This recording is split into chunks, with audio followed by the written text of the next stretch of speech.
I'm Amy Sayer. Welcome to this webinar on emotionally based school avoidance, or EBSA, for West Sussex Mind. In the webinar today, you're going to be having a look at 6 different parts. So first of all, what is EBSA? Second of all, what are the risk factors for EBSA? Third of all, how can you talk to your child about EBSA in a way that identifies and removes barriers for them? Fourth of all, how you can work with your child's school effectively. Fifth, how you can support your child to manage their feelings at home. And finally, a section about which further support services and resources you can access as a parent. I want to talk to you about what EBSA actually is. So emotionally based school avoidance is not truancy. It's psychologically based and is based on a number of factors we will discuss in our webinar today. The impact of EBSA on young people is really far-reaching, and the outcomes for young people who display EBSA include poor academic attainment, reduced social opportunities, and limited employment opportunities. EBSA is also associated with poor adult mental health, and difficulties can often quickly spiral into requiring extra treatment. So from 2005 onwards, if a child's absence is below 90%, they're categorised as being persistently absent, or PA. This means that families will receive support from education welfare to help the child to attend school more regularly. And in some cases, families are fined for persistent absence. However, given the range of contributing factors, it's not surprising that 98% of parents that experienced prosecution reported that this didn't actually affect their child's EBSA. And that was found in a report called Not Fine in School from 2020. There's other research to suggest that there are 4 main reasons for school avoidance from Kearney and Silberman in 1990. And they suggested the 4 reasons were: first of all, to avoid uncomfortable feelings brought on by attending school, such as feelings of anxiety or low mood. Second of all, to avoid situations that might be stressful, such as academic demands, social pressures, or other aspects of the school environment. Thirdly, to reduce separation anxiety or to gain attention from significant others, such as parents or other family members. And finally, perhaps to pursue activities such as going shopping or playing computer games during school time. So we're going to have a think today about how you can work as a parent with your child's school to have a partnership to help us to reduce the likelihood of EBSA being long-term for your child.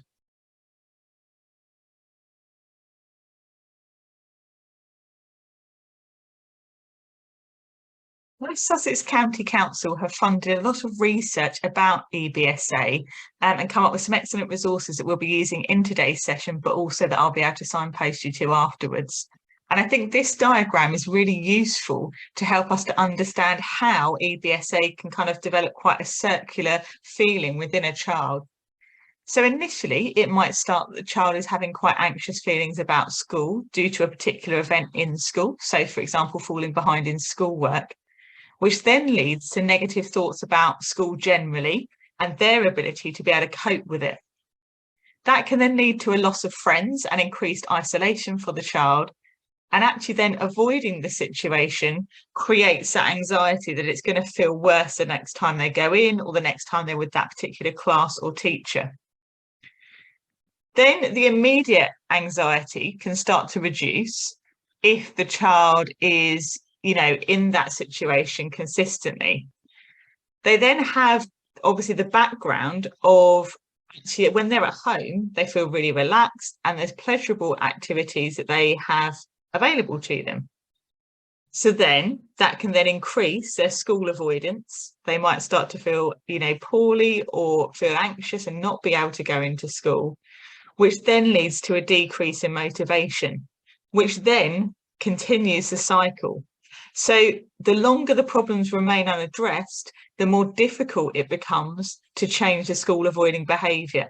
And so that's why everything that we're going to have a look at in the webinar today we'll go through ways for you to be able to kind of reduce the effects of anxiety within a child, so that hopefully with partnership within your child's school, you'll be able to come up with a plan for them to get back into school and to enjoy it again. So I'm going to talk you through what are the risk factors associated with EBSA. So there are a range of factors that means that a child is statistically more likely to struggle with EBSA.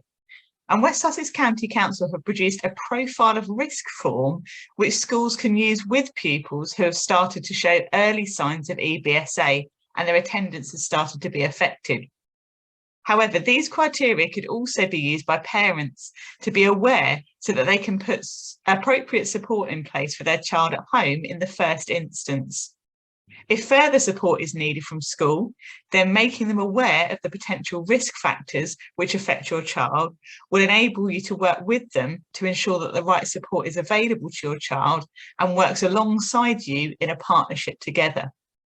The risk factors centre around 5 main areas: loss and change, family dynamic, curriculum and learning issues, social and personal relationships, and psychological well-being. They have a cumulative nature to them, so the more risk factors a child has, the more likely it is that they might struggle with EBSA.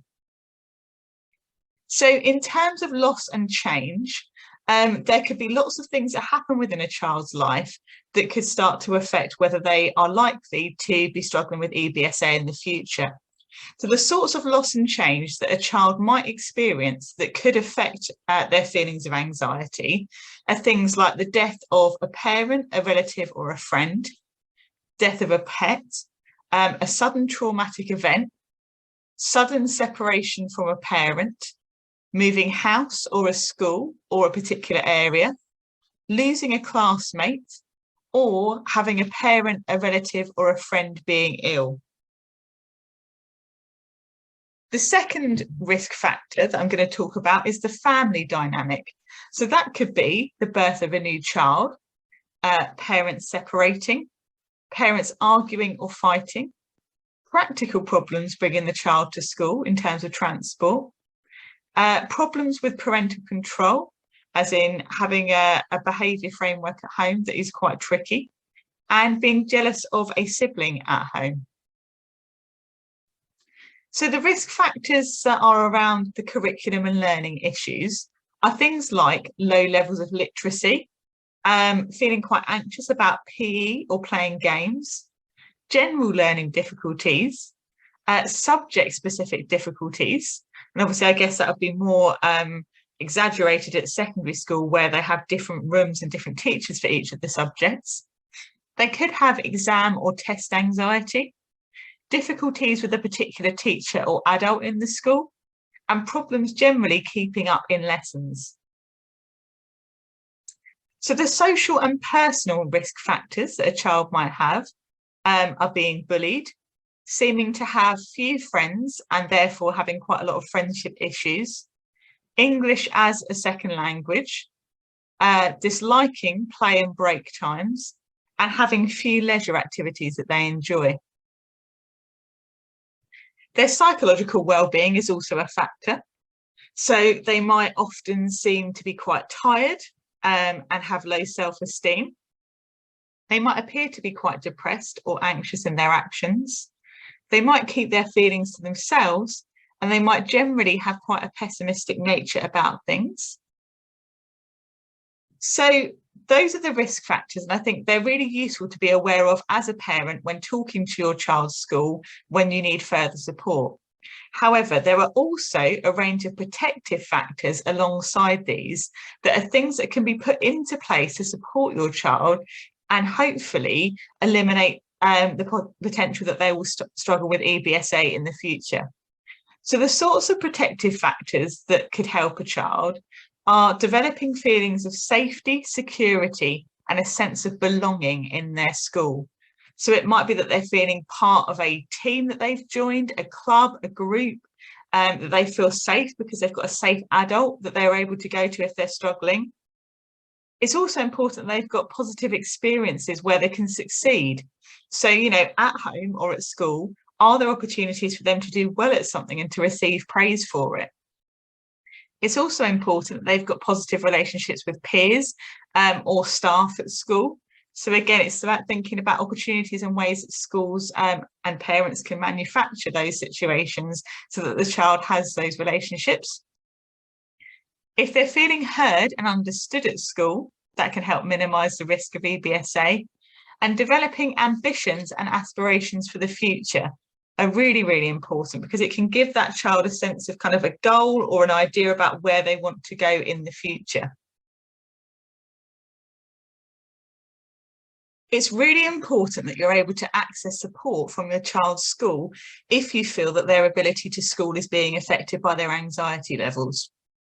A partnership between you, your child's school and your child will be the best way to ensure that a consistent support is available to enable the child to reduce their anxieties and to attend school. There needs to be regular opportunities to communicate your child's needs with their class teacher or form tutor. This could be as simple as a daily email, letting them know how your child is feeling in the morning and their worries about the day, so that when your child arrives at school, they will feel reassured that their teacher understands their concerns and can feel less anxious about having to explain any tricky feelings they might be struggling with. So I wanted to talk first of all about how you could work with your child's school at primary level. So initially, it might be a good idea to contact the school to ask for a meeting with your child's teacher, initially to talk about your concerns. And in preparation for that meeting, it'd be a really good idea to have a list of things you'd like them to know about your child and how they feel anxious about particular things during the school week.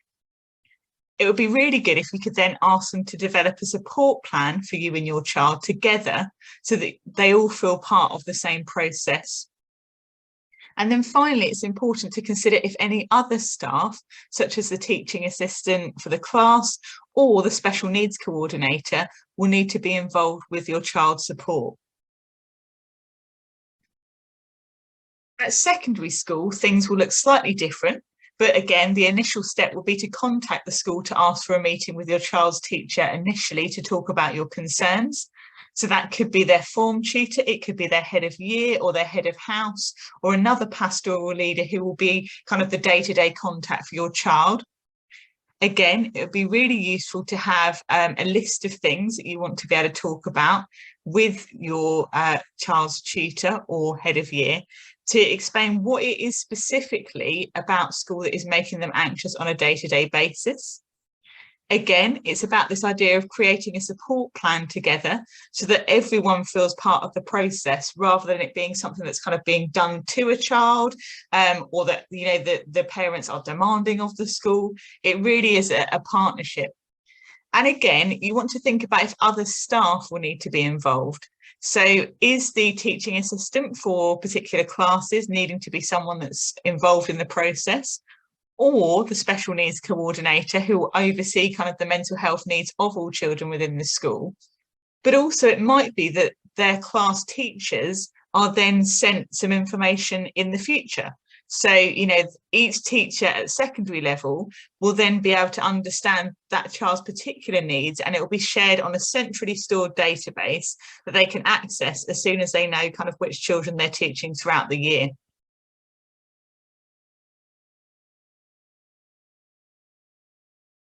So when I was talking to you about how to work with your child's school, it's important to think about what sorts of things might you want to include on a support plan for your child. And it could be that you use some of these kind of sentence starters prior to the meeting with your school so that you've had a chance to talk them through with your child before the meeting. And so when they're in the meeting, they can just then elaborate on anything that they've kind of explained or things that they've feel that they need to develop a bit further with their teachers. So first of all, the sorts of things that you could have on a support plan are at school, these things can make me feel upset. Second of all, my support person in school is, and we're able to meet in a location that, you know, is mutually beneficial and accessible at these particular times, so that the child knows when they're able to access that support and who that person is. If a child has been absent for a period of time and they have a kind of return to school plan, it might be that it needs to be a phased approach. For example, some children who, might be struggling to sleep might need to come in slightly later just to give them a chance to have a bit of an extra lie-in in the morning so that then they can feel they have the energy to cope with the day. Or if a child needs to get in earlier just to avoid those anxious feelings before school, it might be that then they have a slightly earlier finish on some days. Again, it's about working out with your child how much how their energy levels are, when they feel that they might need a break, and how they can cope with kind of building in more and more of the school day in a way that feels right for them. Next on the support plan, it might be some changes to their timetable. So, for example, if there's a particular lesson that is really, really tricky and causes a lot of anxiety, it might be that the child will try to go to that lesson. And then if for whatever reason that feels too much, they can go somewhere instead. So there'll be a range of safe spaces available in schools, particular offices working with other members of staff, libraries, supervised spaces where a child might need to go to regulate if they feel they can't access a particular lesson. And then the next part could identify any other situations that might be changes in routine that cause anxiety. So, for example, if there are break times or lunch times or changes between lessons that cause anxiety for a child, how can schools work with that child to minimise those feelings of anxiety by giving them perhaps a safe place or someone they can kind of travel to those lessons with? And then in terms of classroom expectations, it might be that in some lessons, children are expected to read their work aloud or work in pairs, and that just feels too much for your child at the moment. So having that on the support plan will mean that their teachers will not then make those things happen in lessons because they're aware that they could create extra anxiety.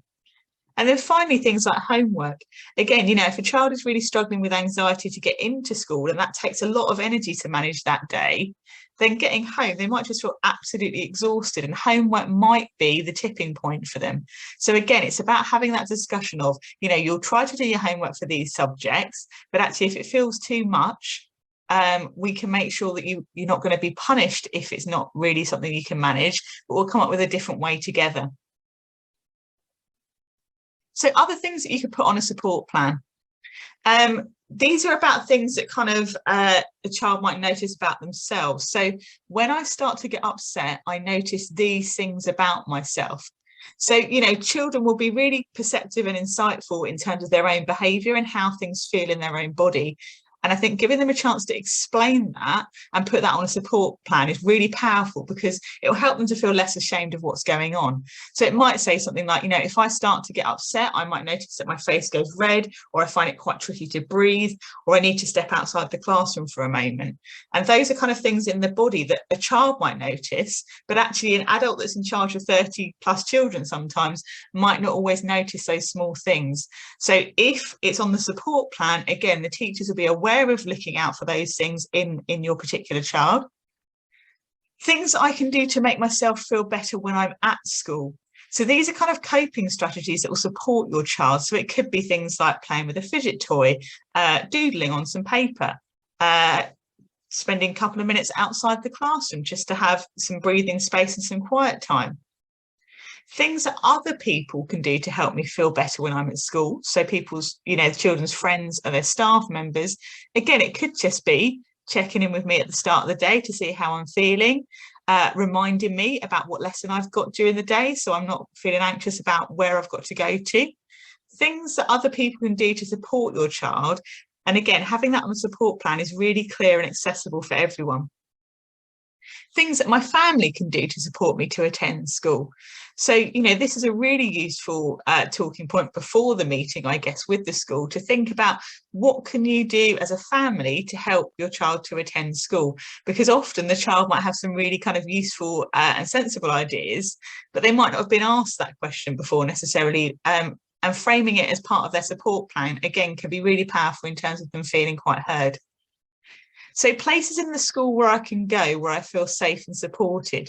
And again, this is about identifying a range of different places that are available within the school setting. It could be quiet places like the library, outside one of their favourite teachers' offices or classrooms, smaller areas of the canteen where they can be watched by staff members and they feel safe. It's about identifying that range of places, because if one's not available, that can be really, really tricky and destabilising for a child if they're struggling with anxiety. So having a range of them will mean that they can select them. And then finally, it's about having a review date for this plan so that, again, the child feels, actually, do you know what, in 2 weeks' time, we're all going to sit down again together. And I know that if some things that I've been able to manage might then need to be kind of taken off the plan. And actually in that subject, things are particularly tricky. So I'm going to need to add that into my plan. But knowing the child has a regular place to be kind of seen and heard and responded to, and having that check-in will be really, really important, because they'll have that date in mind. It's something for them to look forward to, and a real chance to celebrate their successes in terms of how they've done and how they've responded to their support plans. Okay, so how can we support children's feelings in the home?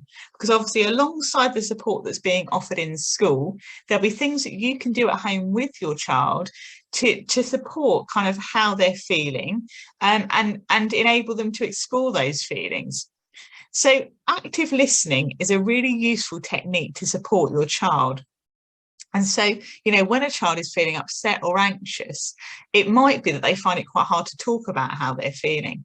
And there are 5 things that you can do as a parent or as teachers in school with your child to really try and listen to what they're saying and develop their kind of sense of how they can communicate that with you.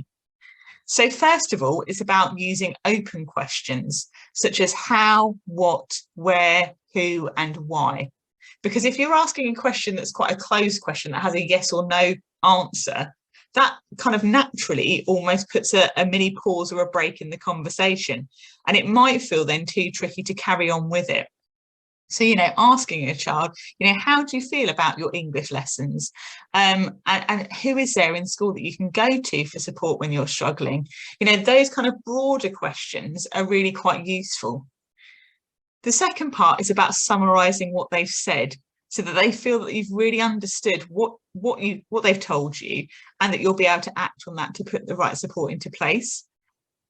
It's okay to clarify if you're not quite sure about something, to kind of ask the child for further examples, or what exactly do you mean by that?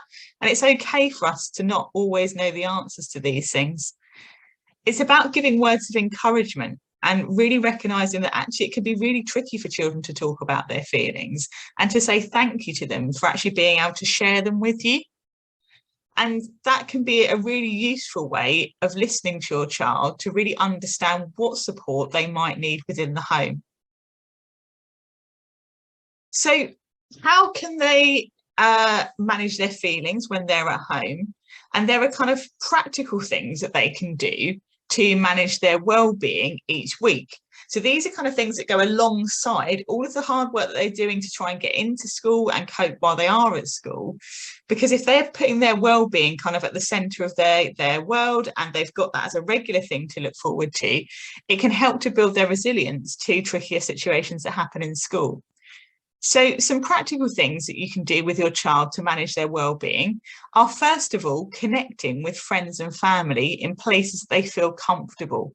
So having a range of places they can go. It might be on a dog walk. It might be that they're, FaceTiming their friends. It might be that they're going to the park with their friends, but it needs to be places that they feel comfortable and are able to talk about their feelings honestly.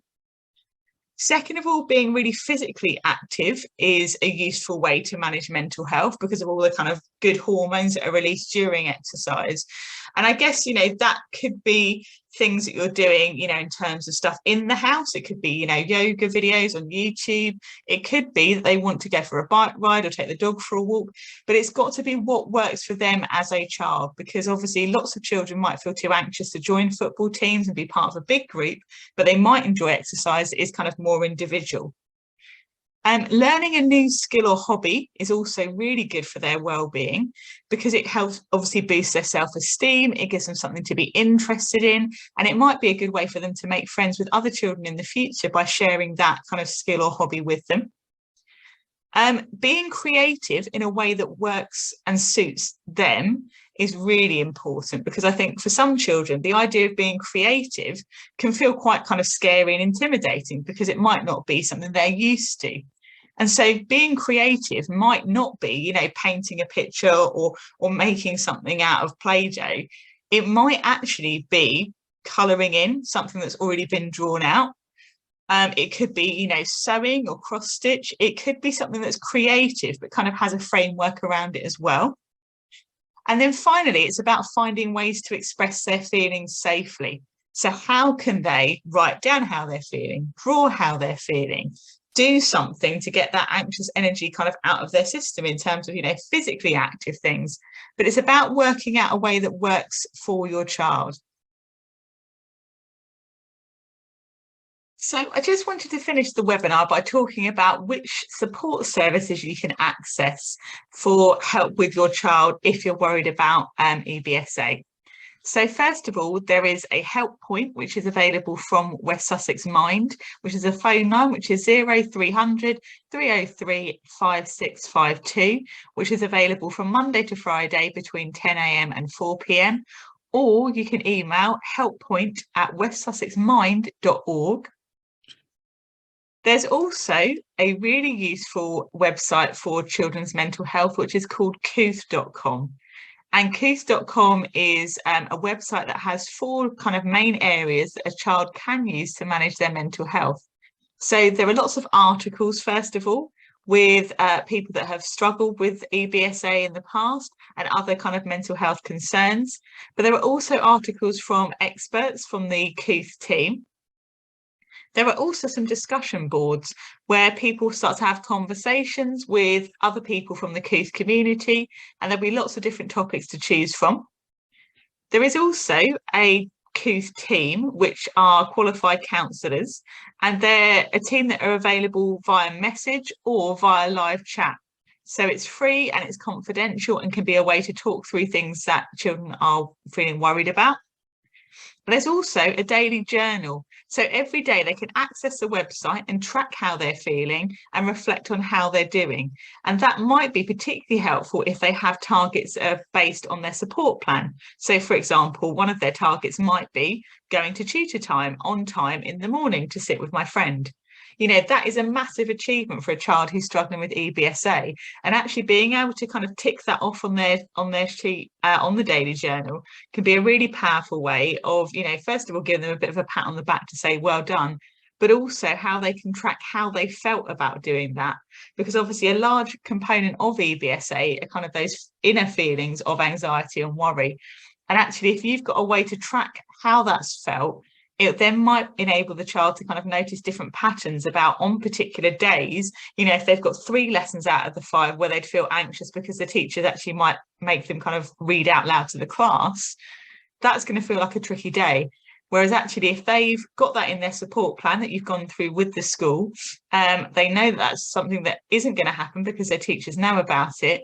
Rewarding themselves for being able to attend that school on a day when actually particularly, you know, 3 out of the 5 lessons could have been really tricky is a really powerful way, and hopefully will start to build their self-esteem and confidence over time.